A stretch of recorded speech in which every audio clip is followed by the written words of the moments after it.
wanted to do. I knew what they were trying to put in place to implement. I knew Kenny Atkinson. I took him with me as my assistant coach when I coached the Ukrainian national team. And I knew he would be successful. I knew how dedicated he was, how much time they would put in. And I thought that D'Angelo needed to grow up, and that's a matter of the calendar, flipping pages and months going by, because he was too young when he was in L.A., and probably one of the worst cities to be in when you're that young and immature. But when he got there, it was like, this is how we do it. This is how we do it every day. This is how hard you have to work every day. And that got him to become an all-star guard. So that was a good thing for him. Yeah, a good thing for the Knicks. You might not think there is one. No, Kevin not there. We'll talk about that. And D'Lo doesn't want to be a Knick, doesn't look like, and Kyrie either. But Linsanity's still available on the board. The clock is ticking. When we come back, TikTok guard changes. They took place in Indiana as well. How about the Pacers with one of the bigger surprises of the day of a different kind, and Brogdon on the move? Tolerate after we were talking about all the Knicks problems with all of their money spent and not spent. So let's kind of go down the line as we look at the day. You got to start obviously with Brooklyn. Did you see the tea leaves coming to the point where you believe this was a possibility where both of these guys would sign, or are you surprised now in the end that that's in fact where they both ended up? So it's always a surprise, I think, when we see it as official, but definitely the tea leaves were there for Kyrie, and people around the league felt that, of course, if you sign Kyrie, then you have a real shot at Durant, and of course they pulled it off, plus more. You know, Garrett Temple's a really nice signing. It looks like DeAndre Jordan as well. So just fantastic night for Brooklyn. I think we had some of this telegraphed, but, you know, maybe not to this extent. You know, Zara, and we talked about them during the course of the last number of years. You know this team real well, obviously, have gotten to see what the law firm of Marks and Atkinson have put together. And a lot of it is about culture. Really, that's what it's been, that grit and grind, almost like a Memphis and Brooklyn.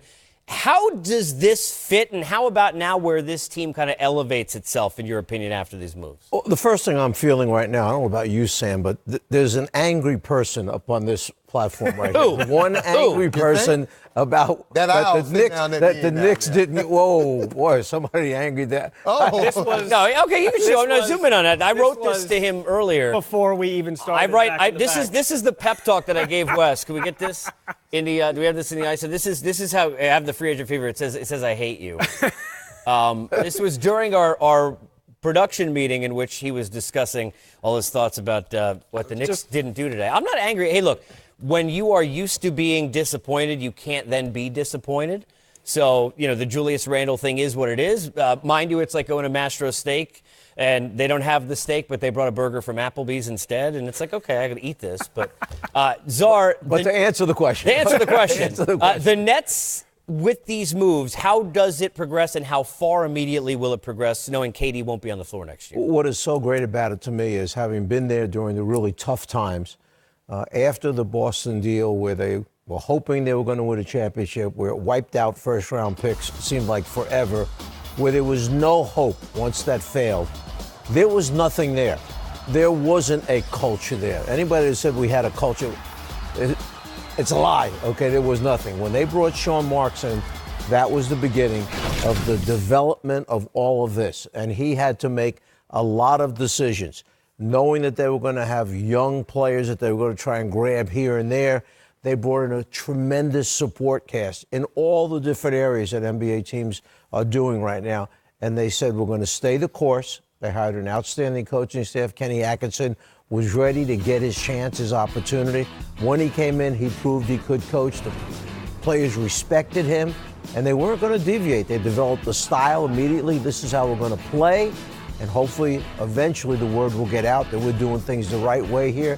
And it obviously has gotten it. Yeah, I think for both of you guys, and Sam, I'll start with you, but Zart, jump in on this from a coaching standpoint, because this now, as we talk further into this, I think is a discussion, and that is you're going to have Kyrie for a year without KD, right? So it's going to be Kyrie's team.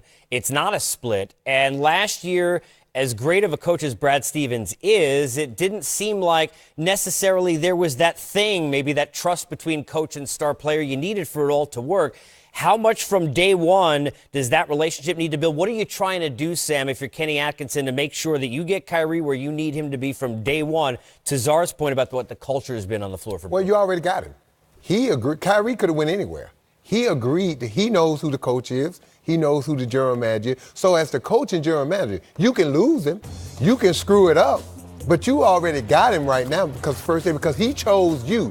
You extended the olive branch and he chose you. So they got him right now. Now, over the next 4 years, that can change based on how you deal with him. The interesting thing for me is when you go back to when LeBron first joined Miami with Dwayne Wade, Chris Bosh, that first year they lost the championship, who was the number one guy?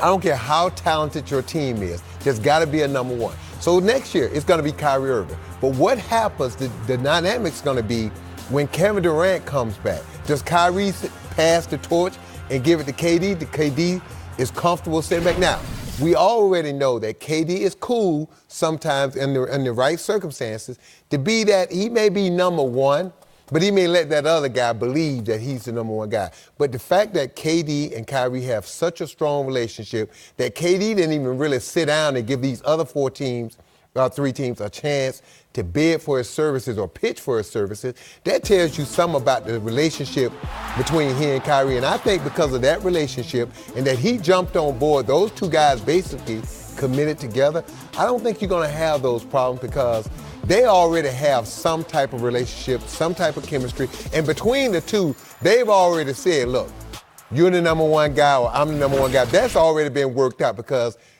when you're stars like this and you commit this early, that conversation, Weston, correct me if you think I'm wrong, that conversation is already taking place between those two guys. So I don't think it's going to be that big of adjustment because, one, they chose New Jersey. They chose Brooklyn, yep. excuse me.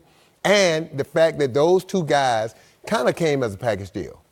Yeah, you're talking about the pecking order between Absolutely. Kyrie and KD. There's another pecking order, though, that this transaction, this move clears up for Brooklyn, and this was Karis LeVert's team at the beginning of the season. The ball, everything went through Karis LeVert, then the terrible injury. And after that point, then we saw D'Angelo Russell take off. And internally, there's no question, Brooklyn was thinking, how is this going to work? Karis LeVert was our guy. Now we have D'Angelo, both around the same age. There's probably not an established pecking order between the two of them. They both think that they're the best player on the team. When you add Kyrie Irving and Kevin Durant, that pecking order has been established, but also this clears it up for Karis LeVert as we assume D'Angelo Russell is clearly moving on. Yeah, we mentioned D'Angelo Russell, and what a great story, Czar, he was, because I think redemption is always great, especially at that young an age. Look, I always say this, I mean, they're under a microscope, athletes. We all at 23, 24 made mistakes, did things that we wish we had and could have back and learned from. But, Coach, how about the irony that now you look at it, yes, Minnesota in the mix, but doesn't look like New York is. He'll meet with L.A., and if they don't get Kawhi, you'd figure it would be Russell they'd give the money, and I don't think anyone would have thought that would ever be the case where those two would get back together again. No, to me, the best thing that happened to D'Angelo Russell at the time was that he wound up in Brooklyn. I knew what they wanted to do. I knew what they were trying to put in place to implement. I knew Kenny Atkinson. I took him with me as my assistant coach when I coached the Ukrainian national team. And I knew he would be successful. I knew how dedicated he was, how much time they would put in. And I thought that D'Angelo needed to grow up, and that's a matter of the calendar, flipping pages and months going by, because he was too young when he was in L.A., and probably one of the worst cities to be in when you're that young and immature. But when he got there, it was like, this is how we do it. This is how we do it every day. This is how hard you have to work every day. And that got him to become an all-star guard. So that was a good thing for him. Yeah, a good thing for the Knicks. You might not think there is one. No, Kevin not there. We'll talk about that. And D'Lo doesn't want to be a Knick, doesn't look like, and Kyrie either. But Linsanity's still available on the board. The clock is ticking. When we come back, TikTok guard changes. They took place in Indiana as well. How about the Pacers with one of the bigger surprises of the day of a different kind, and Brogdon on the move. Would put in, and I thought that D'Angelo needed to grow up, and that's a matter of the calendar, flipping pages and months going by because he was too young when he was in L.A. and probably one of the worst cities to be in when you're that young and immature. But when he got there, it was like, this is how we do it. This is how we do it every day. This is how hard you have to work every day.